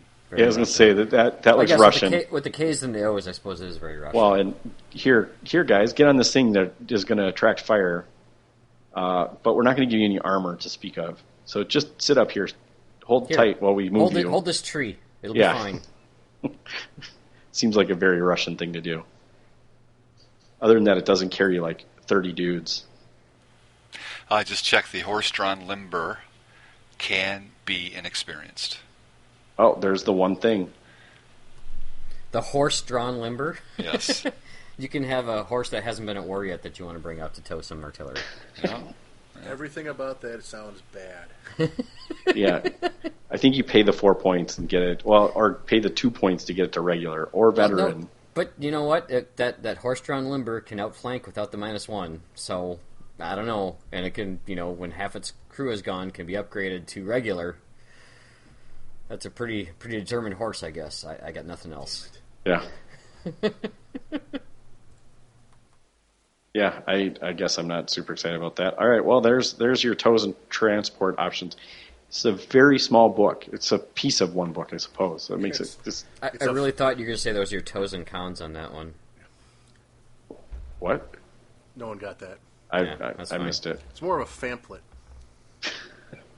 Sure. Than a book? Yeah. Than a book. All right. Okay, so let's move right along into their largest selection, which is their tanks, actually, shockingly enough. Let's sum this up really quick. Would you like the good Russian tanks, or would you like the good German one? Because they're getting that. Most of which are unreliable. Blech. Meh. I love this BT-42. If it was medium, I would love this BT-42. It is. Oh, what I'm looking at It's says a it's lie. medium. It's a Is light it tank. not? It's a medium howitzer, but it's a light tank. Yeah, so it's an 8-up tank with a medium howitzer. It's not. For 140 points, I would take this all day long. It looks really cool too. It's pretty well pointed. I will say actually, for what it is. Yeah, it looks really cool. It's not unreliable. It's pretty solid. Medium howitzer. Well, I mean, they have a Stug. Yeah, but it's the Stug, so it's the anti-tank Stug. It's not the Stu with the medium howitzer in it. The Stug 3 Stroomy. I'm kind of okay with that. I don't know. I guess as far as like what I see these guys struggling with the most is not necessarily infantry. It's mostly like armor. Dealing with armor might be a challenge. Yeah, the Sturmy isn't too bad actually. 230 points for a heavy anti-tank gun. Well, Yeah. you also forgot to mention That's the fact decent. that they do actually have Panzerfaust or Panzerschreck teams. Too. Oh yeah, that's right. I forgot about the For 80 anti-tank. points, they do have a 2-man Panzerschreck team, exact same stats as the Germans. Yep. Okay. They can have skis. The Germans don't get skis. My bad, I forgot about that. Yeah. Germans didn't know how to ski, I guess. Snowshoes, maybe. I don't know. I think they know how to ski. They have mountains there. If you invest in the infantry, which I think you're going to have to, because that's where the good value on the list is, you may not have a lot left over for your vehicle, which makes the BT-42 a better choice, especially if you've got the Panzerfausts and things like that sitting around. Well, you don't have some of your units might not be on the table to start. There's things about it, yeah. I think it's solid, but I don't know. I might go back over to that T-28 post Tijuana, whatever they want to call it, medium tank. Did they fight in? That's 100. Oh, it's in the finished book. It's 130 points. You get the turret-mounted light howitzer, the turret-mounted MMG in the front and left, the turret-mounted MMG in the front and right, the pinto-mounted AA MMG in a light tank chassis. It's a lot of shooting. That is a lot of shooting, actually. It's the one Jesse has. One of the ones Jesse has. Well, Jesse has all of them. I think he has the entire tank platoon that the Soviets had during the war. Yeah. That's a beast in a game that's infantry focused, though. Yeah, this is actually good. You're right. For comparative to what you just explained, Dale, this one does the same thing better. Other than that, it's unreliable. Which 2 MMGs and a howitzer, a light howitzer out the front. Well, it has a third MMG on top. Well, coaxial. Well, pintle. There's if you want to be open topped. Yes. You have to be open top to use it, or unless you're shooting at an aircraft, whatever. Is that veteran only selection, or is that regular or veteran? Regular at 130.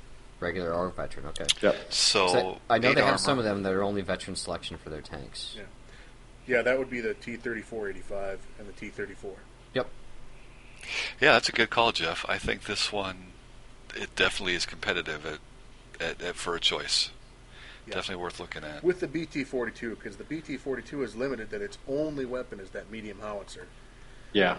Whereas the T-28 over here has quite a few extra guns to throw down some pins here and there. I can attest to only having one weapon is not a great thing on a tank. Yeah, my Samoa runs into that problem sometimes. Well, it depends upon what that one weapon is. I think you'll always be able to find a use for a howitzer. Well, yeah, it's just, then you're throwing one dice as opposed to, 10, 15, 16 Yeah, possibly? fair point. Well, That miss is much bigger. And the medium howitzer isn't going to do crap against armor. It's only +3. Well, a light howitzer and MMGs aren't going to do crap against armor either. You don't shoot those at other tanks. You shoot those at infantry. But that's where your dual purpose with your light anti-tank and coaxial MMGs tanks really kind of comes through. If you're seeing armor, just roll the Panzerfausts up. Come on, man. Mm-hmm. Yeah, don't bother taking a tank to shoot Don't give me the easy solutions. I don't want those. I want to work for it. Come on. If I could take Panzerfausts in my French army, I would always take Panzerfausts. If I didn't have a choice of just a Piat, I would definitely take something realistic that could do something to armor. Yeah, I hear you. Yeah, this is... Yeah, I could definitely see this one making the list as well. Well, see, the thing is, so like, say someone takes a BT-42, right? You get one shot. Medium howitzer is always good, but the guy's, if he can, he's going to go down. Whatever. You got the one shot. You're doing damage and pins to one unit. At T-28, you're like, I'm going to put the light howitzer on you, and you can have this other squad can have a medium MMG, and this other squad can have the other medium MMG. And if I'm feeling frisky and on the last order dice, I'll stick my head out the top with a pintle and put pennants on a 4th unit. As long as it's late enough in the round, yeah. Yeah.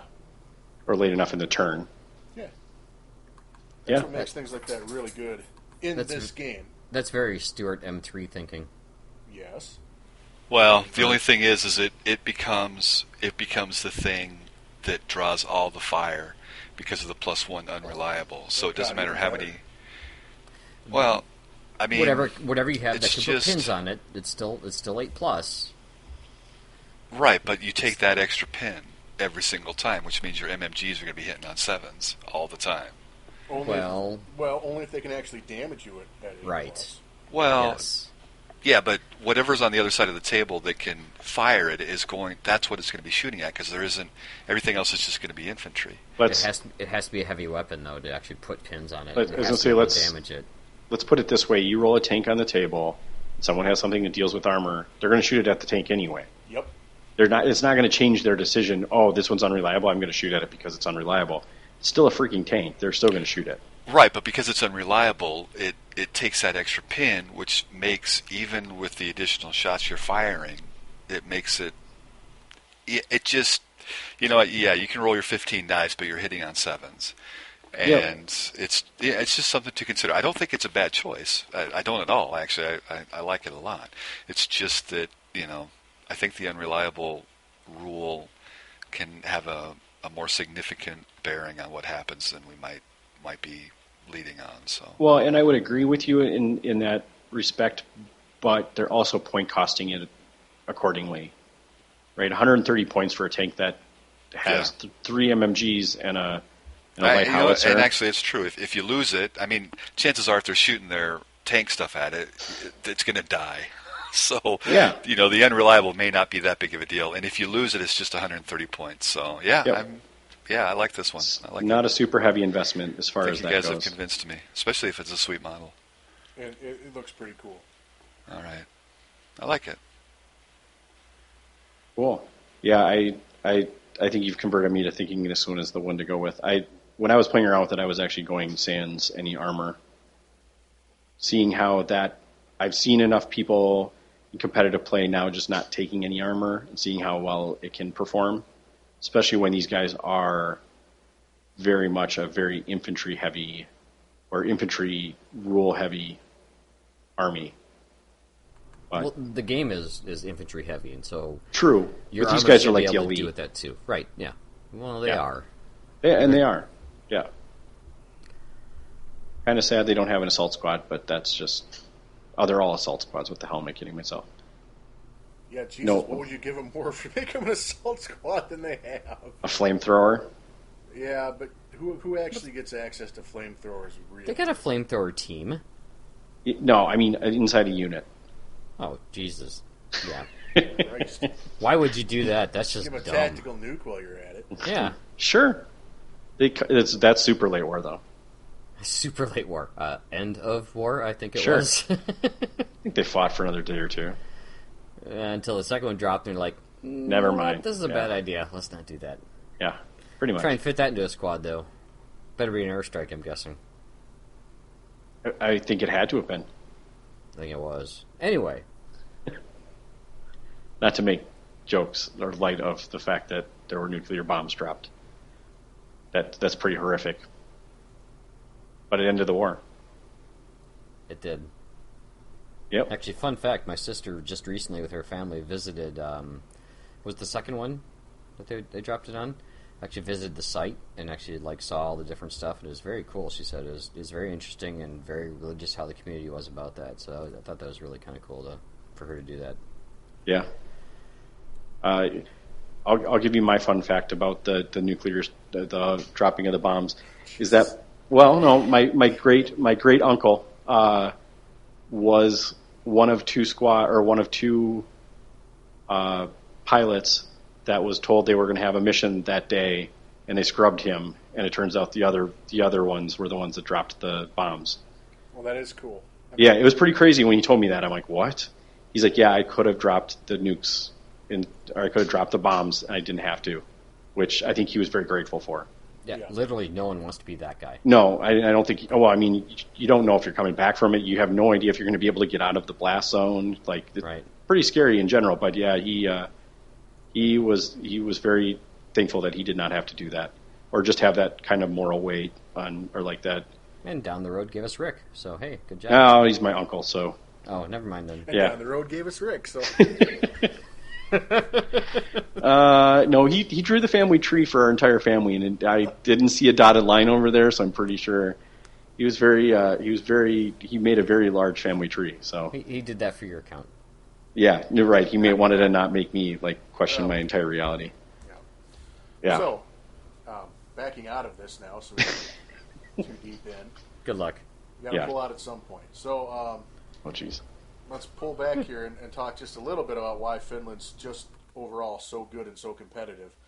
And if I were going to put it in a nutshell, I'd say they have access to everything that's good in this game, and they're not saddled with taking anything that sucks.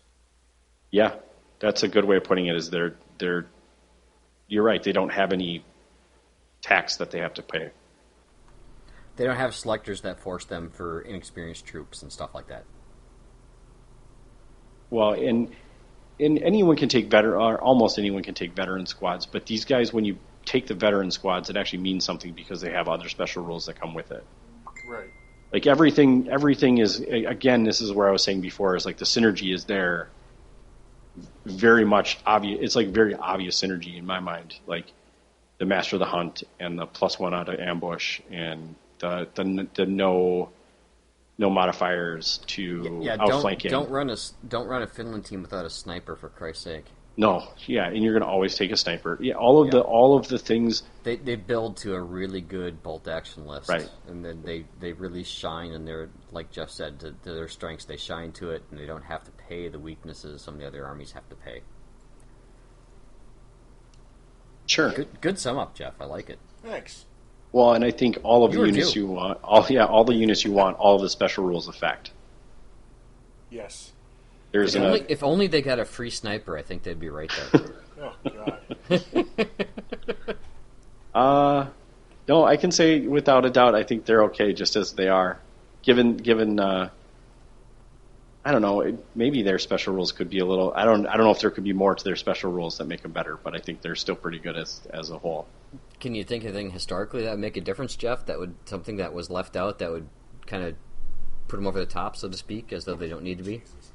No. Sorry. The only thing I can think of, honestly, that would well and truly put them way over the top, that would also be, fairly historical, is if, the weather rules came into play and they were simply immune to them, like the winter weather rules, frostbite, sure, heavy snows.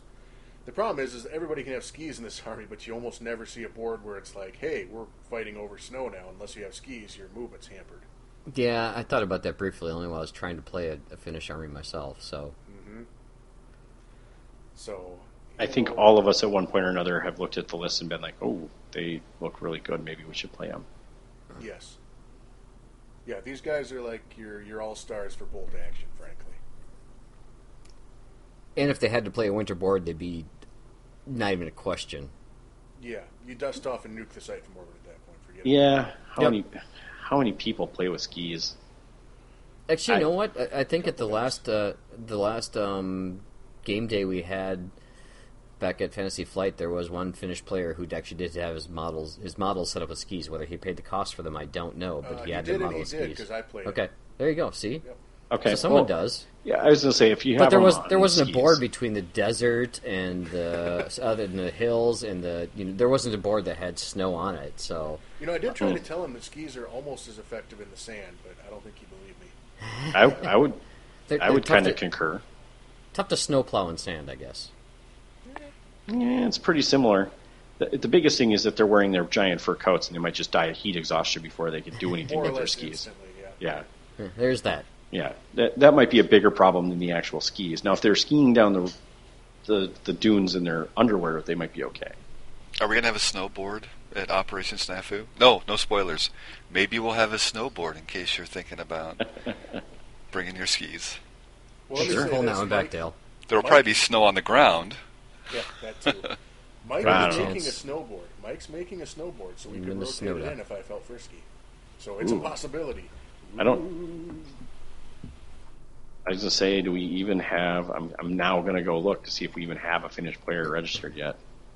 Well, do not discount the possibility because there's Michaels that always sells those big pine trees.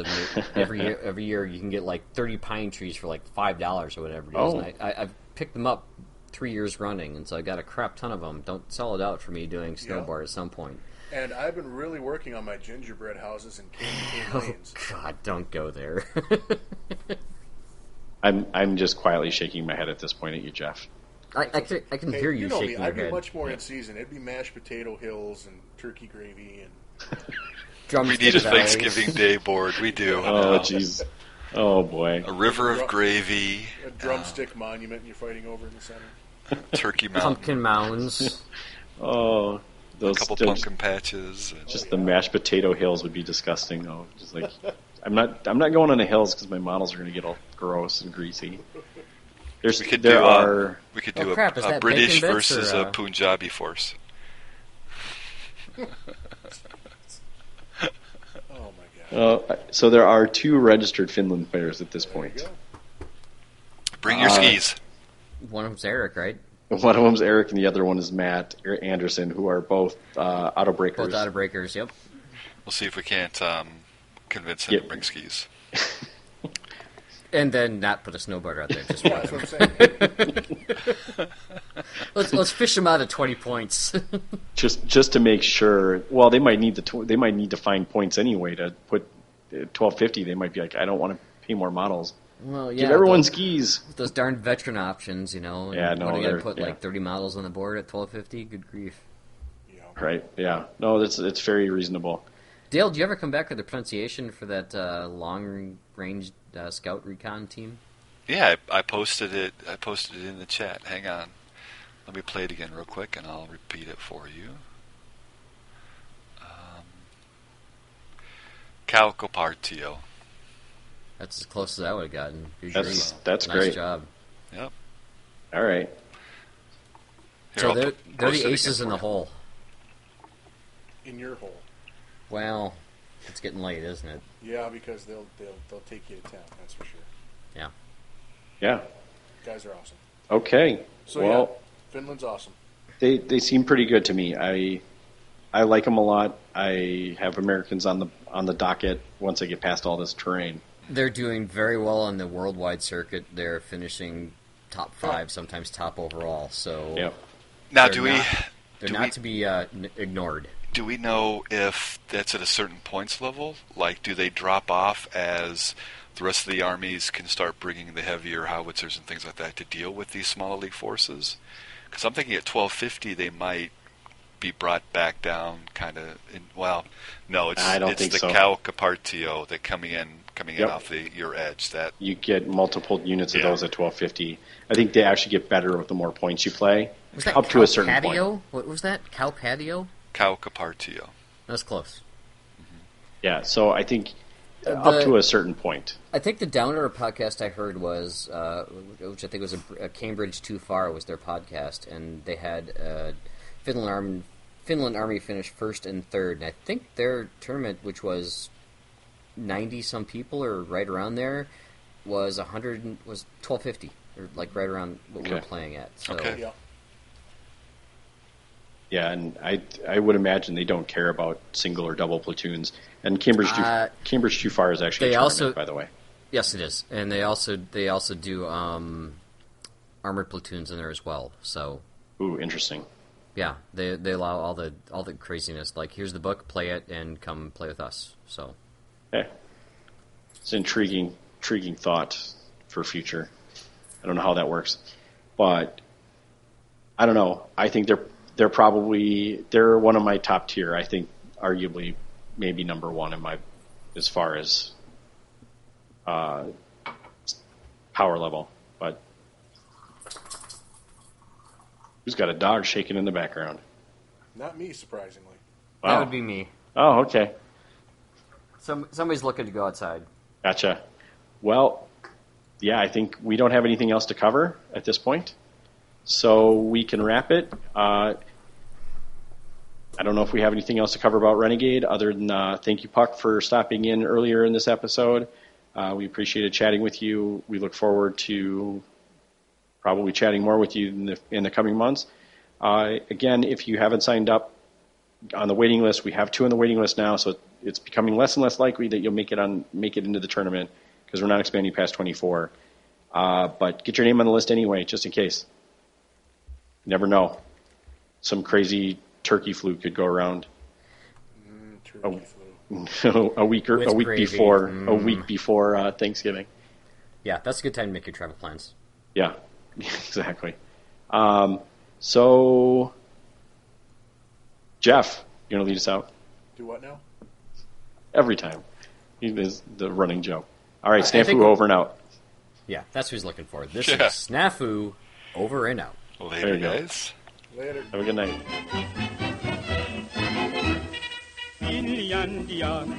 Finlandia, sinne taas matkalla oli Iivana. Kun Molotovin lupasi on kaikki haroshi, huomenna jo Helsingissä syödään maroshi. Njet Molotov, valehtelit enemmän kuin itse Bobrikov.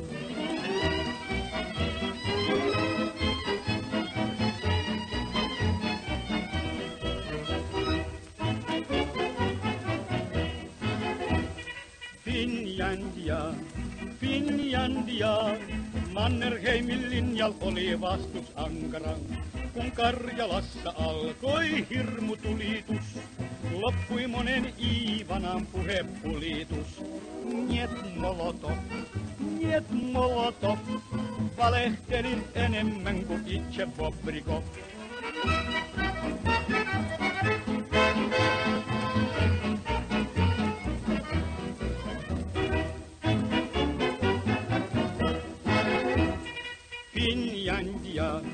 Finlandia, sitä pelkää voittamaton puna-armeija.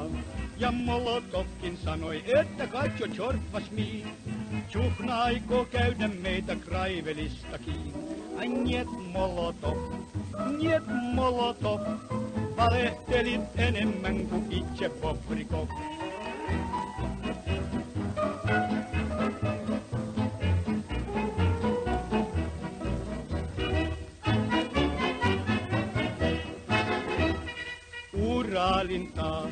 Uralintaa, siellä on Molotovin torpammaa. Sinne pääsee Stalinit ja muutki huijarit, politrukit, komissaarit ja petruskoijarit. Njet Molotov, valehtelit enemmän kuin itse Bobrikov.